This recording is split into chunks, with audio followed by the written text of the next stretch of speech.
Joining me on the desk are my boys, Amplifier, Crazy Apple, and Chisto. Gentlemen, man, I mean, for the Kuala Lumpur Hunters fans out there, that was it. It was like the build-up for Team Malaysia, but at the end, just so unfortunate.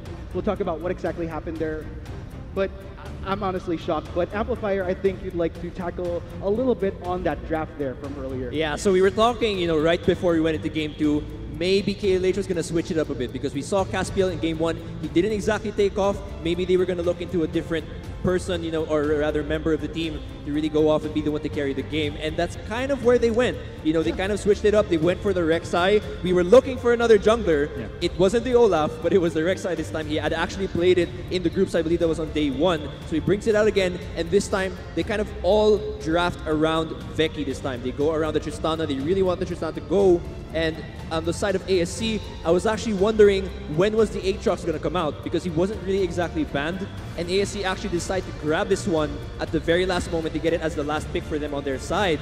And we see later on as you guys get into breaking that down, that it does actually become a problem. But yeah, basically in the draft, KLH switched it up.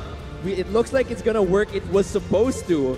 But there were things we didn't expect to see that game. So in the end, it didn't really work out. But prior to that, prior to essentially Ascension getting back into that game, let's highlight what KLH did well in that game. Especially, I believe that in the bot lane specifically, Ozorabeki earlier on had a huge lead, and it all started with the great gank coming from Caspiel, giving him that double kill. Yes, it was a trade, one death for, I think it was also Caspiel, but at the same time though, giving a Tristana 2 kills earlier on, and Ozorabeki eventually extending that lead up to a point he was 5-0-3 on that Tristana, really boosted the strength of that champion. But a lot of the plays that Kuala Lumpur Hunters were doing later on were kind of risky because it all banked on Ozorabeki getting ahead. And also Ozorabeki having all of that gold. When he falls down, Ascension Gaming can essentially win the team fight. Yeah, there were a lot of positives happening for Kuala Lumpur Hunters, and it was working until it didn't. I feel like there were a lot of clutch plays on the side of Ascension. You did mention the Aatrox coming out. That was probably the best Aatrox we've seen so far throughout the entire event. Rocky was so effective across the map, really not allowing Shira any breathing room when it comes to the side lanes. But yeah, going back, I just want to point out that G-Force Vel'Koz is absolutely disgusting. I feel like you can't chalk it up to luck. The amount of times he canceled Rocket Jump with Vel'Koz's key. That was just absolutely crazy. He was predicting, he was just off the roof in that game. And it makes it really scary now because as KLH, you've already switched it up for game 2. You've tested a different play style. And then you think you're going to win, and ASC, again, they shut you down just when you think you're going to be able to finally make it and maybe be the one to get the 3-1 on them this time. But now, we're down to this game where if KLH don't win the next one, they're pretty much out of the semis. So it really, I guess I'd really have to commend Ascension as well for that game because we saw that they didn't really make any over-aggressive plays. They knew they had kind of lost the early to mid-game, so they were very patient. They had Rocky just split pushing a lane. They knew Shiro couldn't respond to that. And when Rocky and G4 got their power spikes, they knew they could take the team fights, especially at that Baron highlight video we just saw. So I feel like Ascension really deserved props for that game. They really were just well-grounded. They knew what they had to do. They knew when they could win. And I feel like KLH, it's a really tight spot for them right now. At the end of the day, drafting, I think we can all agree that it's not really much of a problem for Kuala Lumpur Hunters anymore. Went pretty well during Game 2. Execution from early to mid, absolutely amazing. Towards those later moments, as we were talking about, went a bit more trickier. Yeah. But at this point in time, things are so crucial. Mindset has to be strong for Kuala Lumpur Hunters if they still want to have a shot at going for the dream, the reverse sweep of making it to the finals. That wouldn't actually be a bad way to go, but you have to consider just how strong a heart you must have to need to weather that doubt, because 2-0, it's not a good position for any team to be in. With that said, what do you think is that one thing that Kuala Lumpur Hunters has to laser focus on preventing to happen in order to try to push for that 1-2 right now? Well, I think for Kuala Lumpur Hunters, they really did well in that game for most part. And I think they just need to focus on not tilting at this point. They need to focus on counting how many wins they did get in that game, essentially how many good plays that they did. And I don't think at this point it's too heavily favored in Ascension Gaming, seeing how Kuala Lumpur Hunters did fight back in that game too. Yeah, at this point, Ascension Gaming is at match point. They're only one win away to move to the finals. But with the way the Kuala Lumpur Hunters played that game, I still think that they can bounce back. But at the same time though, the picks from G4, the plays on that Velcos, as Chisto said, was absolutely disgusting. And if G4 can do a similar performance on other champs, what if they ban the Rise, ban the Velcos, and essentially don't give G4 any of the champs he's been using and still have the same performance? Then I don't know how to stop this Ascension Gaming team. Yeah, I actually was thinking that one of the things KLH definitely don't want happening again is getting carried away by a certain at certain points in the game, because we'd actually seen in the previous game there was a point where they were pushing at bot lane and had actually won the trade, but they choose to walk back, don't respect G4's just crazy talent there, and he's able to clutch play again there at the bot lane and of course several other times in the game. So I feel like KLH, whether they're behind or ahead, don't get carried away. Just make sure you guys are always grounded in the game. Always look towards clean macro play, and eventually I feel like if they had done that already in game 2, I feel like they could have already won that game. Yeah, I would agree. But also, remembering that play, it was more of, you could really see how good G4 is as a player. Not only does he know the full extent of the range of Velcos on that champion, you can really see the mastery, but also the mastery of vision around the map, because at that point when I remember KLH was going for that turn, they were trying to get that pick off of Nixer to try and snowball the wave essentially in that bot lane. He just hid behind the terrain, behind the cliff essentially, and used that E to perfection to hit Ozraveki mid-jump. So there you have it, guys. We've heard from our panel right here on the analyst desk. Guys, it is coming down to the wire for both sides here, more so for the Kuala Lumpur Hunters, of course. So all the supporters out there for KLH, be sure to reach your arm out there, give them all your energy, because this is the moment you need to show all the love, just so that they can keep their spirits up and hopefully push for their first week. But of course, for the Thai fans, these guys are definitely happy right now, because Ascension Gaming just one win away from making it to the finals. Not just that, but continuing their win streak throughout Globe Conquerors Manila. With all said and done, gentlemen, I think it is pretty much due time to talk about our predictions heading into what could be the final game here at Globe Conquerors Manila. I don't really want to jinx it, but I'm honestly still hoping, same sentiments as everyone, I really hope to see it all the way to Game 5, but given the circumstances, Ascension Gaming, I gotta say, Amplifier, your prediction, is it going to be the full prediction for the match, or is it just for this game? What's your prediction, man? On paper, I would say Ascension's going to 3-0 this, right? I think it's the most logical thing to think, but my gut before the series even started was that KLH was going to win either Game 3 or Game 4. So I actually think KLH is going to win this next one. I feel like they'll be able to learn from the previous 2 games, come up with something, maybe play towards that early game way better, and then carry it forward and be more consistent towards the mid to late game, and then take this Game 3. Yeah, for me, earlier this game, I did say that I was predicting this match to go 3-1. Actually, that was in favor of Ascension Gaming, 3-1, and I was thinking that maybe KLH can get one game.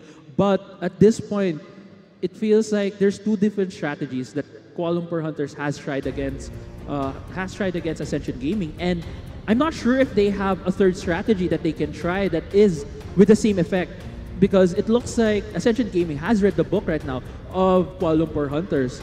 So I personally think at this point it's gonna be the closeout. It's gonna be the 3-0 for Ascension Gaming. Wow, Chisto, is your loyalty still with the Malaysian squad? After hearing both Amplifier and Crazy Apple, it's incredibly tempting for me to say Ascension Gaming, but what the hell, KLH all the way. Chisto, loyal guy through and through. So just to clarify, Amplifier, you're on Ascension side still. No, I'm on you're KLH this time. Yeah. So looks like we have a little bit of a switch for just this game, I'm assuming. Okay, because of the potential 3-1 that you're looking at. So there you have it, guys. We've heard from our analyst right here on who they're rooting for, or who they're predicting to see head into game number 3. Who will the winner be? Of course, if like I mentioned, for the support for all our audience out there, as well as to the fans watching from the comfort of their mobile phones or their PCs. Let us know who you're rooting for. Use the hashtag KLHWin if you want to see the Malaysians take it one more step, take it one more game to game 4 to keep their dreams alive here at Globe Conquerors Manila. Or is it going to be the undefeated streak for Ascension Gaming, hashtag ASC win for the first seed of Thailand, who is repping pretty darn good. So with that said, also we'd like to thank everyone that made Globe Conquerors Manila possible. I'm talking about this event being presented by Globe and organized by Garena with our official hardware partner Lenovo, powered by Intel, as well as special thanks to Bacchus Energy Drink, along with the support of ASC. This tournament is actually under the Regulation M supervision of the Games and Amusement Sport. So great time for esports here in the Philippines, where the Globe Conquerors Manila is happening along with the entirety of Southeast Asia. Gentlemen, we still have a little bit more time before we're headed to this game. Any final thoughts that you kind of want to bring out there? Because at least for Crazy Apple's case, he's looking at this being the last game. So I don't know, any other thoughts that you would otherwise hope to justify a 3-1, or not a 3-1, but a win for KLH here? You must be looking at me for this now. I'm gonna say game 1 was really one-sided. Game 2 was Kuala Lumpur is getting really close to beating Ascension Game. I feel like for game 3, if they don't tilt, they can definitely take one game off. Yeah. Good point right there. How about you, Amplifier? Yeah, I mean, I definitely agree because my prediction is that KLH will win this game. Gut feeling, that's on paper. Again, I said Ascension probably should already close this out, but I just feel like KLH is probably going to be the one to win this next one. I feel like the early game is definitely where KLH want to play for this next game because, you know, in the first game we saw, like Chiso said, it was such a dominating game from ASC. Kindred, you know, Caspiel and his Kindred just did not go off in that game. But in the second game, it was a much different story where, you know, you get Caspiel on a different jungler that they were not expecting. You know, Ascension was not expecting that. And then once you get that early game going, you give it over to Tristana.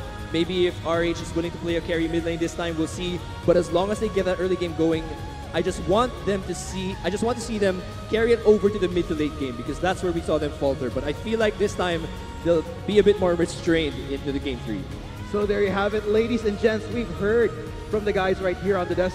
Thank you very much, gentlemen. I really hope that we have more games to come, but at this point, we'll just have to let both KLH and Ascension decide their fate heading into the game right here. Once again, on behalf of Amplifier, Crazy Apple, and Chiso, I'm Arctic here on the analyst desk. KLH, ASC, it's all up to you guys. And Rico and Asarai will be bringing all the action live later on Summoner's Drift. We'll see you guys.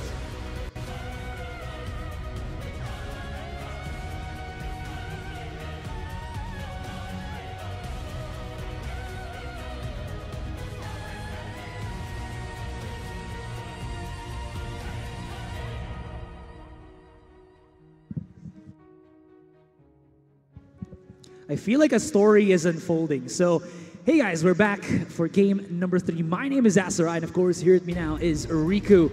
And you've seen game number 1, you've seen game number 2, and you're about to see game number 3. And it seems like Ascension is going to be claiming this, but hopefully not. What do you think? Of course, we all want to see some more action and reach game number 5. But at this point, momentum, again, Ascension Gaming, undefeated. Kuala Lumpur Hunters, it seems to me that they're running out of cards to pull out from their sleeves to actually shut down Ascension Gaming. They already tried to capitalize on the bot lane of Ascension, but it didn't work out due to the fact that they weren't able to shut down G4 in the process as well. Rocky in the later phases of the game can be a huge headache, and that's the reason why it's such a very crucial moment for KLH in this game number 3. Yeah, so in terms of the bans, it's still going to be pretty much the same for all of these 3 games. It's going to be the Zoe, it's going to be the Malzahar here. And you were talking about this before the game started, where Ascension might actually bring something to the table, but yes. Exactly. So the question is whether they ban out the Camille or they ban out the Nocturne. Because first, blue side, once again, for Ascension Gaming, they want to get the priority picks for themselves. So it looks like it's going to be a Nocturne. Now let's see if they're going to just rinse and repeat what happened earlier, which is picking up the Camille. And yes, they have decided, Kuala Lumpur Hunters, if they do lock in a Rumble or a Fiora, then it was banned earlier at the second phase of the game. So if they want to secure that Fiora and rely on Shiro perhaps, then they should do it now to avoid it getting banned rather, or getting taken away. But at this point, you can see that Ascension Gaming obviously had a hard time during the early phase of the game. Is this the Morgana Talia that we saw between Kuala Lumpur Hunters versus Mega that snowballed the game, and Mega wasn't able to do anything because they risk of actually getting Morgana being taken away if they don't lock this in for Superior. But we'll see. It could go either way. It could. I'm pretty sure Caspiel is very excited to secure this for themselves, but Aatrox being selected instead. So they're still looking for a strong lane pick here. This kind of opens up a counter with the Fiora, which hasn't been banned. It was actually being looked up a while ago by Kuala Lumpur Hunters as their first pick, but decided otherwise. Like you said, they were looking for the Morgana, but well, it's not really going to happen for now. And all these games, I believe we have seen Tom Kench non-stop, be it on the top lane, be it on the support, and Ascension will not give this away because I feel like even though they had a mistake with Nixstar and Rich on that previous game, it still has so much utility in terms of initiation and safety, and they still secure that bottom lane with the Misfortune and Tom Kench. Almost 3 games in a row this happened, except for game number 1, I guess, for securing Misfortune at the first phase of pickings. But Kuala Lumpur Hunters, knowing the fact that based on our records, RH doesn't necessarily play, based on group stages, he hasn't played Aatrox. So most likely, Aatrox would probably land on Shiro's hands. And Braum being secured as well, just so that to get that protection, good CC, knock up, peel, everything else. He's a very, very good support. But Superior, this is again potentially KLH's last game. Now we're heading on over to the bans. We'll have to see what could be denied. 80 carry bans are actually out in the open as well for the side of Ascension Gaming, because Veki, obviously one of the very strong players in KLH, and potentially the hope. LeBlanc being taken out. We'll see if that's going to be a Vel'Koz ban, but I'm pretty sure they're going to be focusing maybe on G4 at the second phase of the draft. Something that Ascension can also bring here is to remove possible picks for Zora Veki on that ADC role and immediately go for it with that taken away from the Kaisa. So that's one thing. This might actually force Veki to go once again with this Tristana, which is okay here for Ascension, but maybe now they could ban it away because Kuala Lumpur Hunters comp isn't just going to be looking to put all their damage in one basket. We also have an Aatrox and a Talia here, but I mean, I am looking to maybe see an Ashe, but I feel like it's not really going to be too good. Tristana being banned right there. So this opens up a couple of things. Vel'Koz is still open if Ascension Gaming just wants to replicate what they did earlier at game number 2, because obviously Tristana was such a huge headache during the early to mid phases of the game. But Lucian Braum, a very, very classic combo in the bot side of the map. Yeah. Obviously procking that stun immediately. But we see a Ziggs, Asarai. We see a Ziggs for the first time in GCM. I'm hard to think where this Ziggs will actually go, because now we have a Talia who can go jungle, a Ziggs that can possibly go mid, but could also just consider to be an ADC here with the Braum. I feel like it's already a pretty good combo as well. And Lloyd still going for the Lloyd things. He's going to be picking up a Xin Zhao, and to add to that with the phase rush rune keystone, it's going to be a Lulu, possibly for G4, to give so much support to both the Camille as well as this Xin Zhao. This is crazy. Okay, so Ascension Gaming taking that Lulu pick. We're not gonna see G4 in a very explosive carry mage this time around. So I believe this is one of the picks of RH, just so that they could deny some sort of utility for everybody else on the team.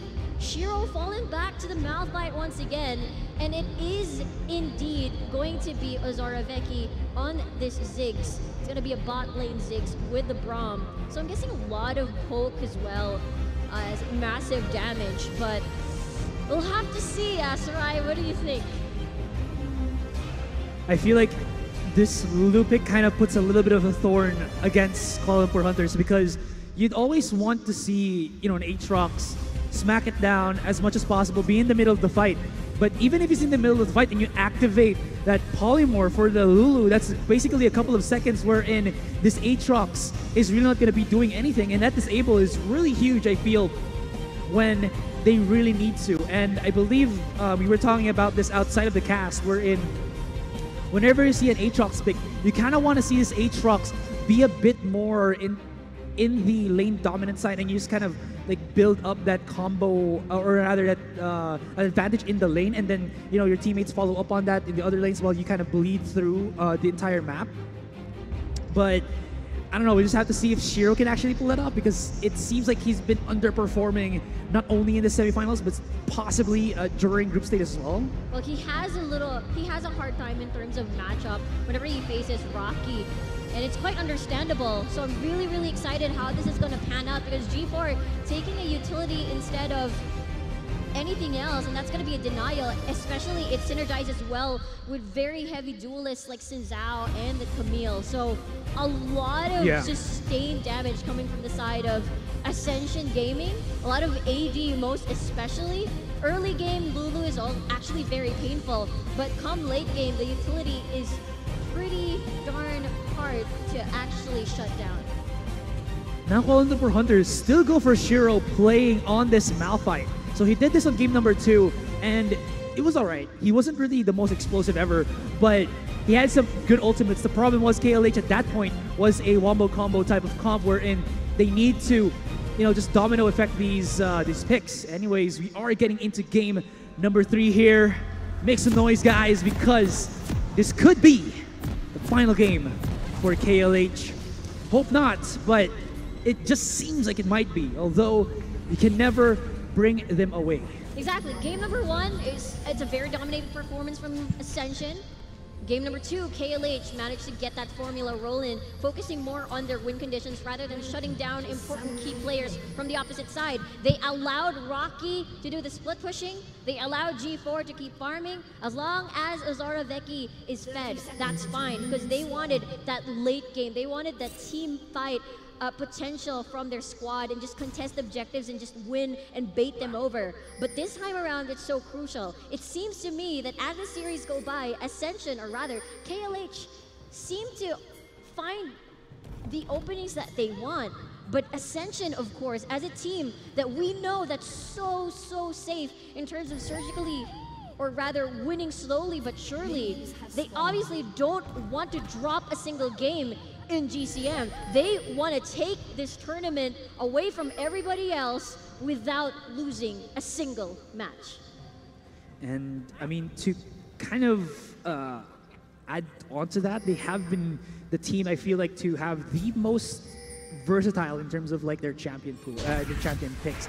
Something I kind of want to add upon this is that if we see the compositions in terms of like a 5v5 for both of these teams, Ascension will be more of like, you know what, I'm gonna boost you in, and then you're just gonna try to rush in through the very center, juicy center of the KLH roster. But KLH's side, they have, and I mean a buttload of disposition tools. You have yourself the Talia, the Zik as well, which is really good in countering, I feel, the engagements of Lloyd and Rocky. But I mean, they have been good with the usage of this type of comp, but it still wasn't enough to kind of break through or outmaneuver Ascension's, I would say, individual solo plays. Oh, okay, individual solo plays. Speaking of individual solo plays, we got Lloyd versus Caspiel.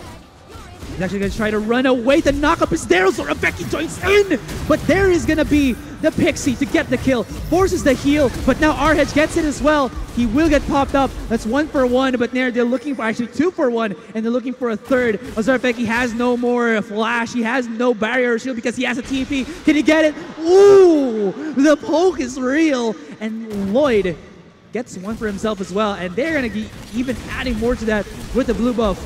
Going to the hands of, I think this would go to Nixar, just for, lane dominance. Take note, all of that happened when Ozora Becky was level 1, everybody else was level 2. So on the side of Ascension, Lloyd very, very isolated here. And that's going to be a very greedy play. They could have backed off already after eliminating a couple of members from KLH, but they wanted more. They felt like they could have taken that blue buff and just screw up the rotation from Caspiel without that blue buff, but going back. Consistent damage, obviously on the side of Ascension Gaming at that time. We know Zig's still pretty much, yes, a mage. So everybody has that source of consistent damage at that time. So going back to what we've been mentioning in terms of composition, at least the sieging problem, air quote, has been solved by that Ziggs at least. They have a lot of poke, they have a lot of displacement, just as you said. So maybe a couple of combos just to secure the kill. It's not the same as the Morgana Talia that we've seen so far, but because of the early rotation from the side of Ascension Gaming to actually ruin the pathing of Caspiel, we're not exactly sure if they could replicate that level 3 gank that he wanted at bot side. Can he actually get it? Because there's a lot of, I would say, wardings on that particular area. And Lloyd, as he knows that there is Caspiel on bottom lane, he's just going to try to counter jungle as much as possible. And this is the power of a Xin Zhao, is that he can actually get jungle clears really quickly. And at the same time, he also has a level 3 spike, which just allows him to kind of duel most champion matchups, even though it is going to be a Talia who can just throw him back. If you miss that throwback with the W, you are in for a World of Hurt. World of Hurt indeed, but here we have G4 just chilling because of the potion that he has. A lot of damage from the side of G4 as well. Caspiel was able to get the knock up and capitalize on how G4 has been greedy. But Shiro, is this going to be a dive? He is very low. Flashes over a bit too quickly though, sidestepping as much as possible, but it's really not going to happen. Lloyd gets a activation on the heels, so he's going to be good. Up. Talia is right there on the Death Brush looking, or Tri-Brush rather, chasing them down. Does she have the range? Can she connect? 1, 2, 3.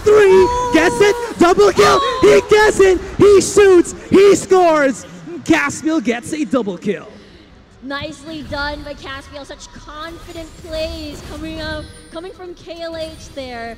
Obviously, they wanted the kill. That's such an early dive for squishy targets. Good tower juggling, level up, actually managed to get HP back for that last turret hit to not eliminate the Xin Zhao there. But again, Superior just lingering around the brush. Really nice plays from both sides, but obviously a lot of action going on before the 6-minute mark. It's actually pretty interesting on our game number 3, Asterai. Yeah, I mean, if KLH just lets up on that jungle, it's really just gonna be bad for them. There's just too much Ascension gets when you just allow them to do whatever they want. And KLH is trying to match that as much as possible. On the other hand, even though there was some really insane kills coming out from Ascension, well, hold that thought. Rocky very low in HP here. Shiro can actually get a kill right now in RH. Oh, he gets the kill, and he actually leveled up, gets the knock-up, and double kill for RH. There is Talia onto the sideline here, and he spots out G4. Maybe could even find a sneaky knock-up so that RH can actually follow up onto that. Uses the movement speed burst, and he should be fine in lane, but Caspiel, hot on pursuit, could find an opening, and Rocky, he's not up. He goes through, and Rocky gets a counter kill. Wow, all right. So Recall wasn't able to manage to get in time there, but obviously a lot of proactive plays in the early phase of the game for both sides, and because of the recent plays that we've been seeing so far, the gold has equalized, but the question is, where is the gold going to? And obviously, we've got Aatrox and as well as the Talia getting a bunch of kills, and it's going to really help in terms of when they decide to try and skirmish. Ozora Becky with nice pokes here and there and wave clear as well. It just means that Caspiel can just focus on either top side or mid lane and just let everybody else jump to safety. Like, for example, Superior can obviously hop onto Becky when the satchel knock-up just for the escape. So it's a double sort of escape route for bot lane if they want to play safe. Yeah, and actually, I like that you point that out because another thing I want to add to that is that I think the most important players right now for KLH to actually get the gold or the kills is RH and Caspiel. Because I feel like Azura Vecchi, even though you might want to have as much items as possible on the Ziggs, even if he doesn't have, as long as he has levels and he's still alive, he can actually have a lot of utility in the fights. He doesn't need the damage just yet, but he can. But you know, as long as he has that utility of his, it's still gonna be fine. Indeed, it is fine. Nixar is also going to be fine with the big barrier from that Tom Kench. Good reflexes there, I guess. But for RH, though, he is having an okay laning phase for himself. Going with the aggression. Again, he's already level 7 at this point. Yeah, good chunk of damage, too. I mean, he might actually...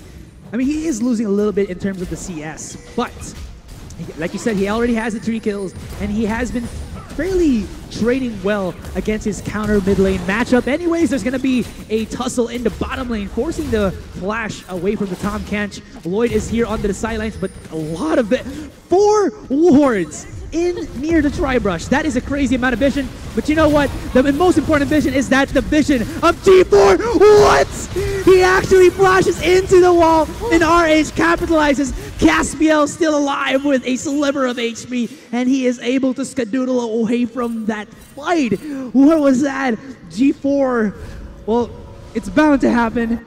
The calculation god has finally miscalculated a little bit there, and well, KLH definitely happy to pick up that kill.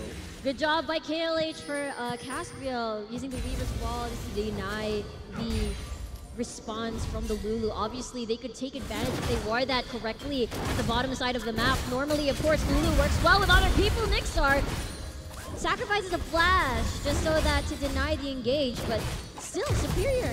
Just walks in, gets a Q in, flash bird, worth.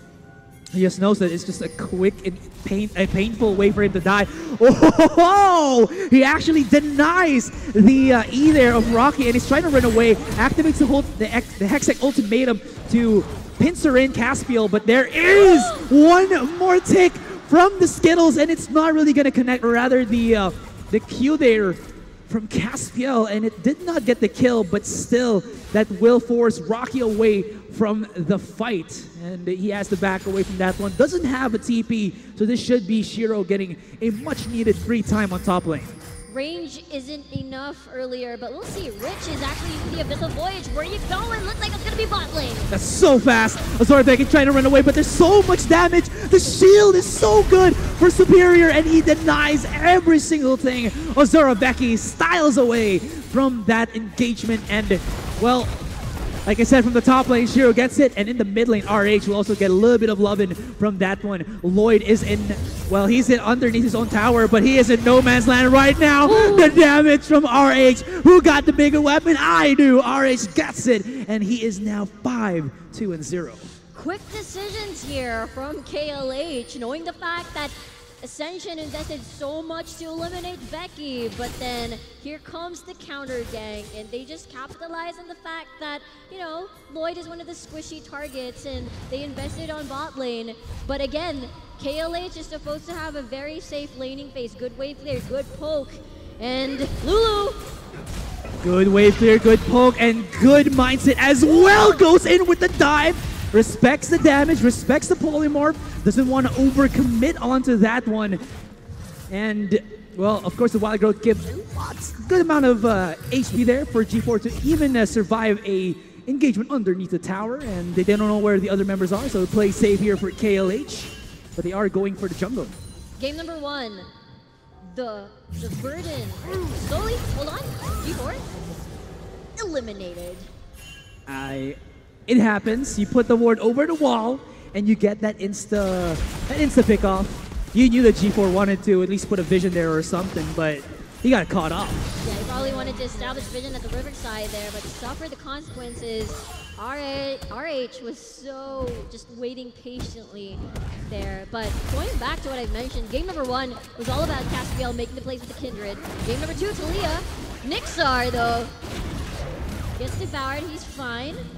and as well as Lloyd is making his rounds towards the jungle here at bot side. Abyssal Voyage just for himself. He won't put Nixar in that particular area. There is an ultimate for Lloyd here, and now they're able to actually isolate Zoraveki and catch him and take him away.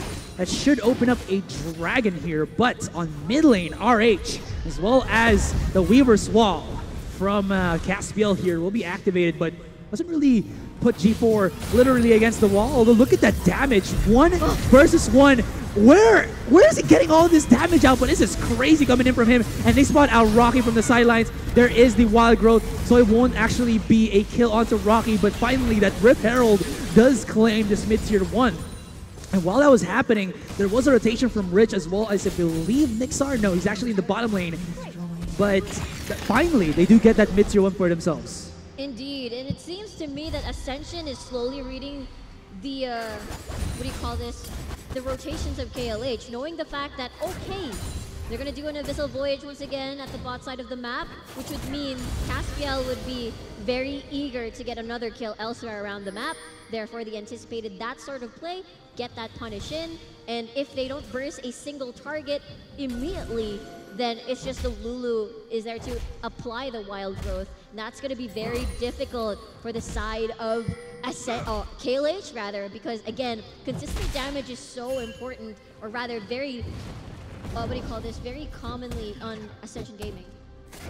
Yeah, and they were able to use this, effectively on game number 2. So, they're just gonna do that once again. And you gotta give it. Lloyd, when he used the I believe Camille on previous game, he was good in able to isolate the target with his ultimate. And Xin Zhao actually works in the same perspective as that, where you can actually push unnecessary people away with his Crescent Slash, I believe. And that's just gonna allow them to, kind of find Zoraveki in the mess of all of that displacement skills that they do have.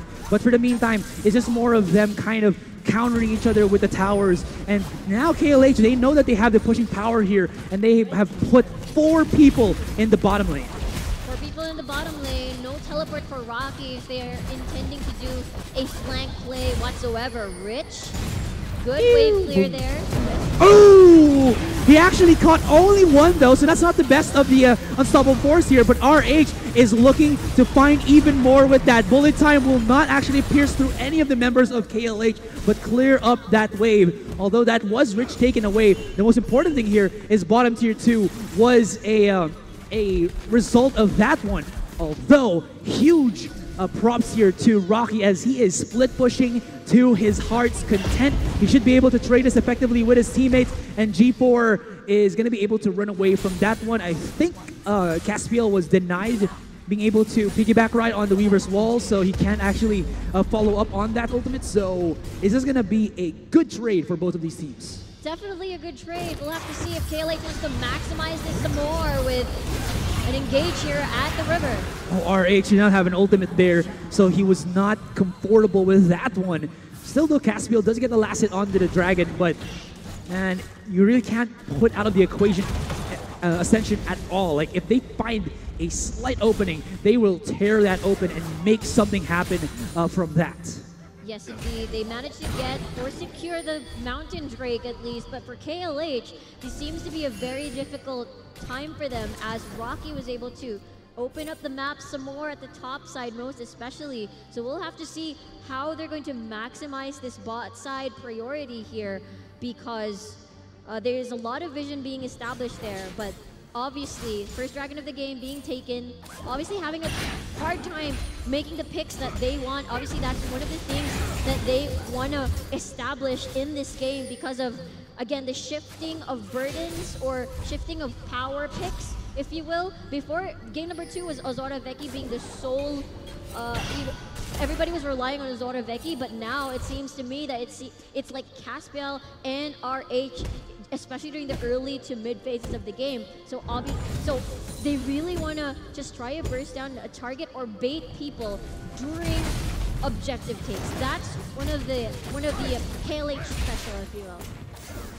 But for now, they haven't really gone into objective taking mode yet because they don't really have a abundant amount of vision in the map. Yes, they do have some on the red side jungle of Ascension, but this isn't enough to actually find a huge objective to actually follow through on. So what they're doing right now is actually looking for slight picks with at least 2 members. You can see here Shiro and Caspiel doing just that, but they are spotted immediately by a ward, and they don't know this is going to happen, and they get actually pincered in by 3 members of Ascension. Shiro has taken out Lloyd there, and look at that. So now Superior here is still able to actually absorb most of the damage of this bullet time, but with that, it still is a bad trade for the Kuala Lumpur Hunters, because now Zoravecki is in no man's land. He's gonna go 1v1 against Nixar, but Nixar is playing this in by the book. He's just waiting for his teammates to just go in and pick out the Zoravecki, and he is waddling. I repeat, he is waddling his way to try to take out Nixar, and KLH mistake that play, and they were caught off guard, and G4 from the sidelines even finds our Braum here. A little bit of the upper hand, at least for KLH, is that they find RH in the top lane, taking out that tower. KLH will gladly take that consolation prize. Obviously, Becky wanted some more and probably take down the misfortune on this Nixar on this misfortune before he falls, but unfortunately the collapse is just too much. But in the meantime, it's just really one of those games. Still, the goal lead is still on KLH's side, but at the same time, Ascension is just very, very difficult because, again, they have a lot of damage going on their side with Lloyd and Rocky, and as well as Nixar. And they do have the prolongedness, if you will, with the wild growth, with the shields and everything else. And at this point, during the mid phase of the game, with the Luden's Echo on this Lulu, still pretty painful, even though the whole champion kit is very utility based. Yeah, I mean, she just has that combo, and I believe G4 has Electrocute, so that's a good chunk of damage anyways. So it's going to be very difficult for KLH to kind of find something here. They did try, but again, that one ward really just thwarted them. But props to KLH, they're not stopping at all. They're not conforming to Ascension. They're trying to match their aggression as well as control around the map, because they know that if they let up vision, they will lose advantage, as well as just give Ascension even more avenues to kind of, you know, sneak their way into some very, I guess, not known or sneaky kills, per se. They do have, yeah. Exactly. Ascension, or rather KLH, has been known to establish a lot of vision on the enemy side, just so that they could make potential picks, most likely head towards Caspiel's scaling as well. So if they don't manage to get a pick, they can probably rely on the poke. One thing that's scary about KLH's, or rather Ascension's composition, if they rely on the poke and not being able to get a burst down for that Talia, then they're just gonna get dove upon, which is so perfect for Ascension. Ooh, Caspiel finds G4 though. I mean, Superior will be taken away, but G4 is very low. If someone can follow through, that might be actually a pretty worth trade, but RH is nowhere to be found. It's actually in the river, and I mean, I feel like we're seeing what's happening from game number 2. A little bit of the deja vu. Shiro back again on a Malphite, while Rocky is on a split pusher that is just pressuring outside of the map. So this is forcing KLH to go for this 4v4 type of a scenario. He's going Rocky watching duty. Shiro. What? It wasn't a pun or anything. It's literally what I meant. He's busy watching over Rocky, make sure that the waves aren't shoved too much, so that when they want to make a Baron play, it wouldn't be too punishing if they took their time making doing the Baron dance. And that's the reason why Shiro will constantly try to keep up with the pressure, reset the waves, make sure that Rocky could not take advantage, because we know that's one of the key things Ascension is very good at. Aside from very good skirmishes, mechanical prowess, it's also the fact that Rocky works so well in terms of his split pushing duties. And right now it's Baron on the line for now, but another objective will spawn soon, and that's going to be a Mountain Drake, which I think KLH would gladly want to get, especially that, you know, they don't have an AD carry. They do have good siege because of that Ziggs, but at the same time, they still want to take down that Baron as fast as they could, because again, they don't have an AD carry. Yeah. And that's just going to be, you know, no sustained damage here for KLH. They're going to clear up the wave here as much as they can. And one thing I kind of want to add on that is that Rocky is going up against Shiro on this Malphite, right? And if you actually try to split push against Shiro and you teleport as Rocky to your teammates, the only thing that Shiro can use to deny that teleport is his unstoppable force, but Rocky, I believe, can just use his E to counter that out, not even using his ultimate there, and this is on a much slower cooldown, and if this actually happens, Shiro will be joining the fight in a much in a much less impactful way, because if he uses unstoppable force to actually deny the TP, then this Malphite is going to be very much useless in most team fights. But that is just one scenario. Another thing that you gotta, I think, add this one is that the longer this game progresses, the more the matchup of Shiro and Rocky will tilt into Rocky's favor. There was a point where Shiro can actually win because, again, that's a Malphite against an AD, but once you get the Triforce ready and the Hydra, it starts to kind of tilt more into Rocky's favor. Indeed, and that's basically the scenario Ascension Gaming wants, because they want to try to bait out fights as well, and try to bait out, investing in probably catching Rocky. But for now, it's a very, very delicate match. Again, Ascension Gaming is one win away from moving on to the finals. KLH is hanging on in the thread, but RH though managed to get his momentum rolling, because most of the time you see him very effective when he plays utility champions, but now he's on Aatrox. As you can see, he's very comfortable going for this 1 versus 1, but it's not actually a 1 versus 1, it's a 2v1, and even though Rocky is good in that scenario in the AD matchup, he is going against Caspiel, and look at that. Caspiel times it perfectly. Nixar is going to be joining in onto this fight, and Shiro still gets the kill. A matchup that KLH is capitalizing on heavily. Nixar goes in. Here goes Superior from the sidelines. There is no follow-up except for the 3 members, but he is going in aggressively. Where is the gobble up from Rich? It's still on cooldown, and that is a 3 for 1. And they're looking to make this even more. Rich is trying to run away here, and he is very low in HP, but Caspiel does not have mana to follow this through. If they were actually onto the top lane, this could be a straight-up Baron, because RH is still healthy.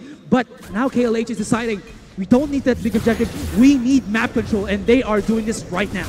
Yeah, they do definitely have the Ziggs to try and siege things out. This is perfect for them. G4 getting chunked down. Velcro is actually forced out of that, but again, tower down. Inner turret rather, but Rocky wants some more.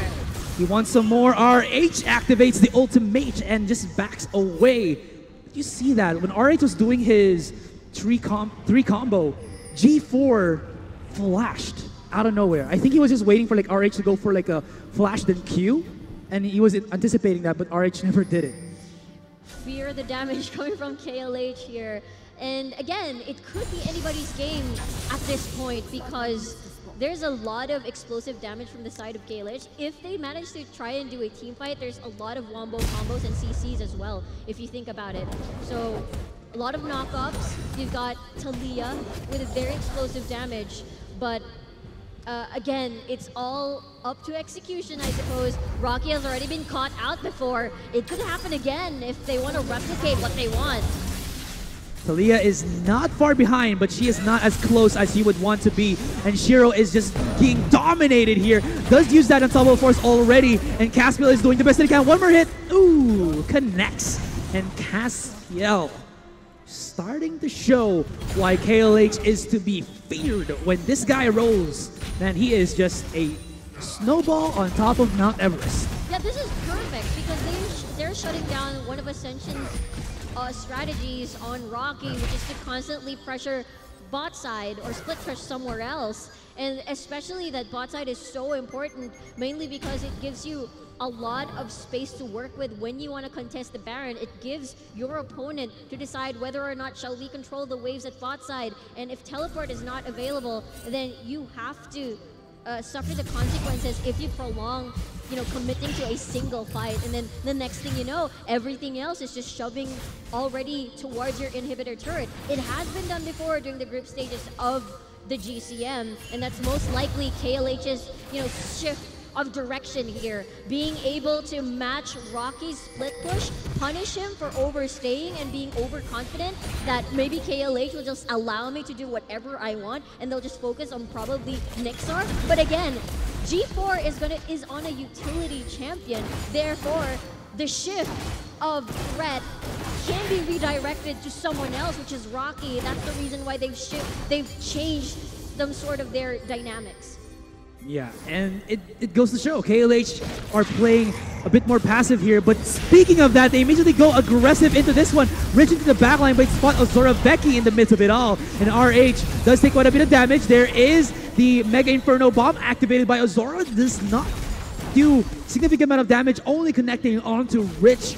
But this does open up maybe Rocky to go for a split push. No, that's not really going to happen. And I totally agree with you on that one. It just seems that Ascension right now, they can't play with that they did on that game number 2 with Rocky just, split pushing to his heart's content, because now there is a counter split pusher for KLH. And Indeed, and Weaver's Wall. Oh, he got caught with the stun as he tries to go over that one. He's aggressively trying to take down Caspiel, but forces the flash over. He goes over the wall once again, and Rocky escapes from grasp of death. But Force expended as well as his Hextech ultimatum, so that's going to open up some possibilities here for KLH. Dragon up in 10 seconds, so that could just be it. Indeed, triple Mountain Drake. So sieging or taking down objectives obviously not going to be a problem for the Hunters this time around, but ASC at this point, obviously, okay, you've been putting so much heat on Rocky, might as well take this opportunity to get this Baron. They're spotted out though. Talia already using Weaver's Wall. We'll see. Red Dragon has been spawned. Oh Look my at gosh. the damage from Becky though. That actually could have been a kill. I think that HP is wall growth health and Yes. shields. Wow, that was intense. Yeah, Good but- ward though from KLH. Like there was like a moment where Ascension was trying to clear out every single ward, but there was a ward on the left side that was just a little bit out of their range, and it spotted them just going in onto the Baron pit. Look at RH, so confident, no wild growth anymore. He knows, and he is capitalizing heavily into this one. The shutdown kill is going to be real, and he will actually be regenerating from that fight. This will force Superior to maybe use his ultimate from the get-go just to save RH right there. And there it is. Glacial Fissure will stop the ultimate of Nixar, and they are absorbing damage here. They are trading blows in the blast away from Lloyd. But now, Superior is still alive here, and he gets bombarded with the bomb combo, and Azora Becky still wins onto this fight.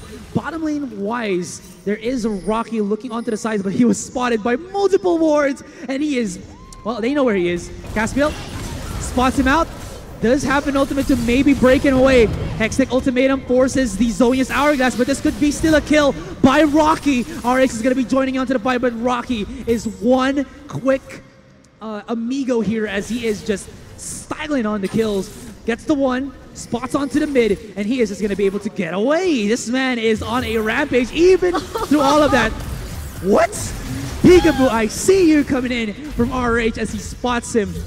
That was a really, that was beautiful from the Fog of War. Like, you don't spot him and then the poof, It was comes out of basically nowhere. hunting season for KLH. They were looking for Rocky. Imagine that chase was started at the outer or inner turret of Ascension, and he ran past all the way around until Raptor camps of KLH. That's how long that chase was, and so much time invested, only to find out that Caspiel had to suffer the consequences. And I feel like that's a huge win for Ascension Gaming. They managed to split up the members of KLH. If you split your best one of your best players in the team with 635, then obviously you cannot capitalize on trying to snowball a team fight or taking advantage of the strengths that you have. So initially, or in a way, Rocky is still pretty much doing his job, because even if he's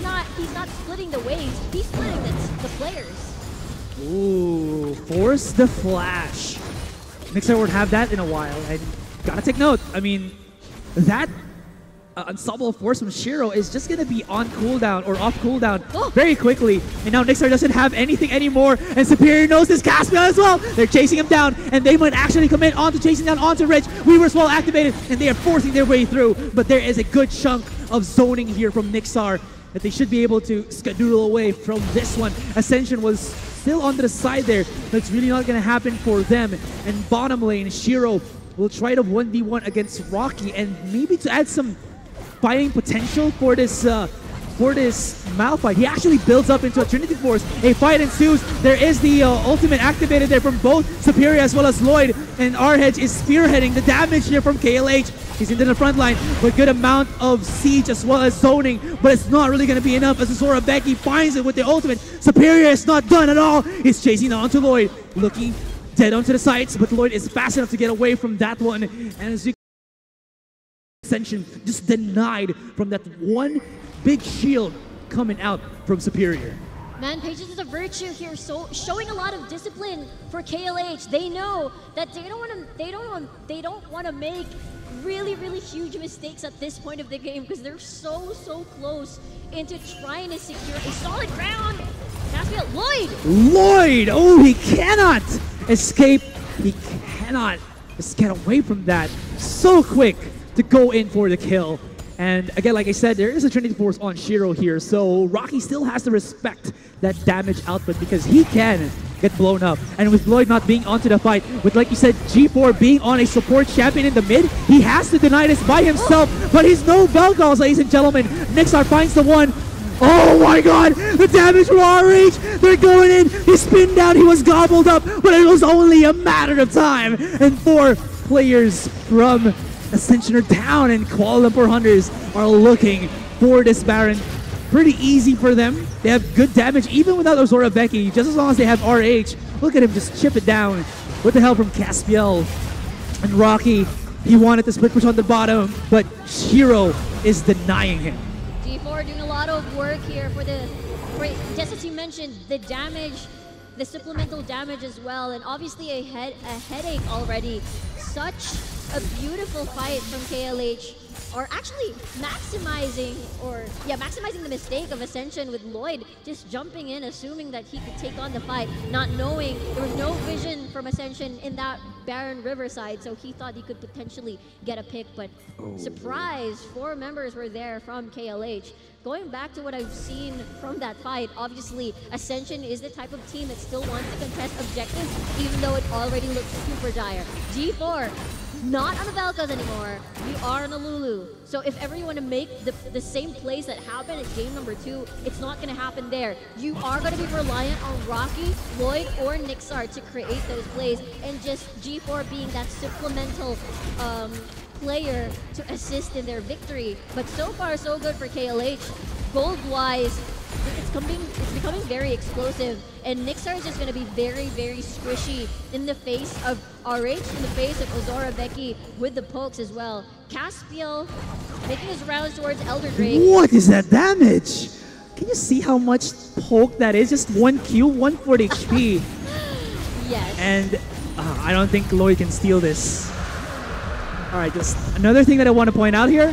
Before that, beautiful Weaver's Wall, and here we go. Teamfight will be erupting as Rich is there. 2-man knuckle coming in. The Wombo combo with the Mega Inferno Bomb. Nixar has nowhere to go. He activates his stopwatch, but it's only a matter of time. Lloyd, 3 versus 1, but can he do it? It's not going to be possible, and only Rocky, only G4 to remain. G4 is sneaky. Top laner you. He's actually on mid lane right now, trying to take out at his tower, but in the bottom lane, G4 cannot escape, and Shiro, absorb that damage, take them hits, because now KLH are starting to turn the tables in game number 3. Oh my, that's the fight KLH wanted to start, and obviously they are gonna finish this game. Rocky the only one left, and as you can see, Superior finishing or stopping the ports. This is it, Asarai. We're gonna see a game number 4.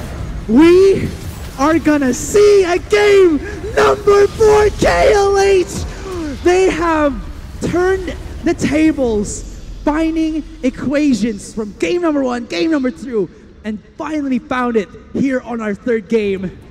Man, I just also want to point out that every single dragon that came before the Elder Drake was a mountain drake, so towers or turrets would be easy pickings, especially with Azora Becky on that 6. Yes, the shred is real, but they played it out so well, shifting their attention to Rocky, preventing him from making pressure around the map. So with KLH's decision making, it's obviously a very impressive move, and losing those 2 games obviously didn't get to them, but at the same time, they have a lot of things planned out, putting RH, again, as I mentioned, you put RH normally on those utility or the Malzahar, but this time around, you saw him on the Aatrox, and it worked so well. So this time, we'll see if Ascension will be able to close this out on game number 4, or are we going to see a game number 5? Yeah, and like we were talking about,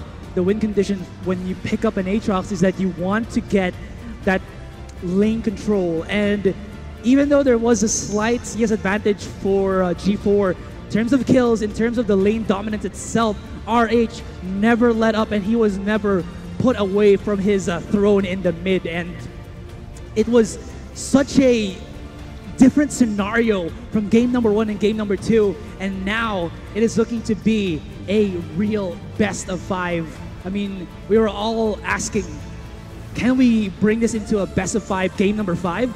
It looks like it might actually be the case. You can actually see dents on the armor already for Ascension Gaming. Win streak gone. Bam, slashed out. So Ascension Gaming, with their, desire to have that undefeated streak towards the finals, is gone already, being taken away by KLH. KLH could take so much more in this series, knowing the fact that we'll potentially see a game number 5. Dents on the armor, obviously, because Lloyd, from the later phase of the game, have been making really small mistakes, but because of that mistake, Baron was open for the taking for KLH, and we'll continue to see if they can get a solid ground for this coming game number 4. All right, so with that in mind, we'll just give you the highlights, and then actually the host to just give us their awesome hostage. Anyways, guys, my name is Asa right here. With me is Riku, and we'll be coming back after for game number 4. It's a 2v1, and even though Rocky is good in that scenario in the AD matchup, he is going against Caspiel, and look at that. Caspiel times it perfectly. Nixar is going to be joining onto this fight, and Shiro still gets the kill. A matchup that KLH is capitalizing on heavily. Nixar goes in. Here goes Superior from the sidelines. There is no follow-up except for the 3 members, but he is going in aggressively. Where is the gobble up from Rich? It's still on cooldown, and that is a 3-for-1.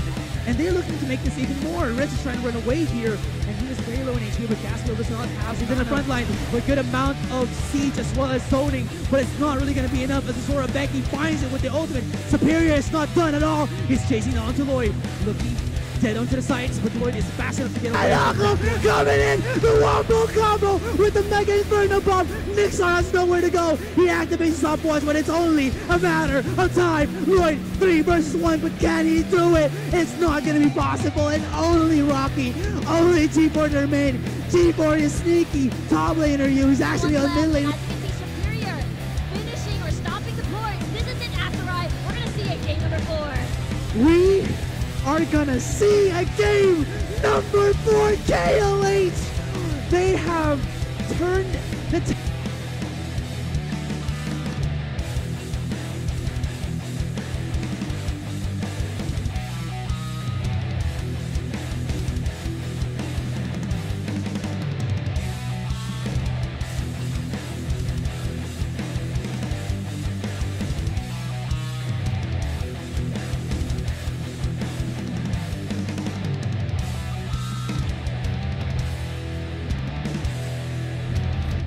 To the untrained eye, you look like everyone else.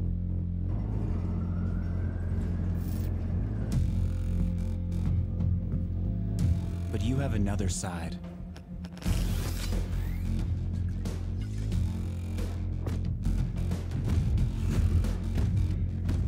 Embrace it with a machine that's worthy of you.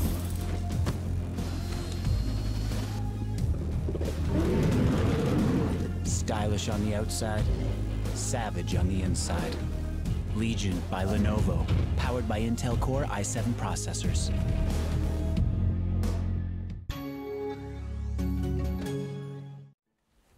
Labis na naiinip, nayayamot sa bawat saglit.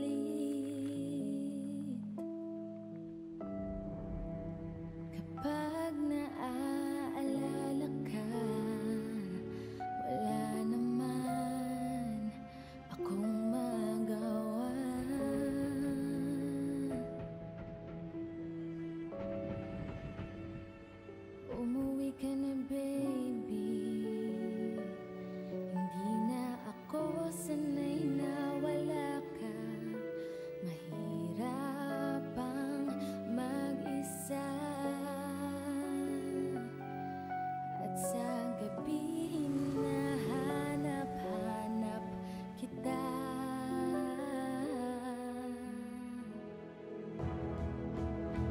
Umuwi ka na, baby. Umuwi ka na, baby. Uuwi na. Dahil may sulit na wifi na sa bahay. Mag-load lang sa app. Pwede ka nang mag-Facebook 24/7. Mag-YouTube non-stop. Mag-research, magdamag. Mag-serye babad all night. At mag-video chat nang walang awat. Sa bahay. Kasi sa Globe at Home prepaid wifi,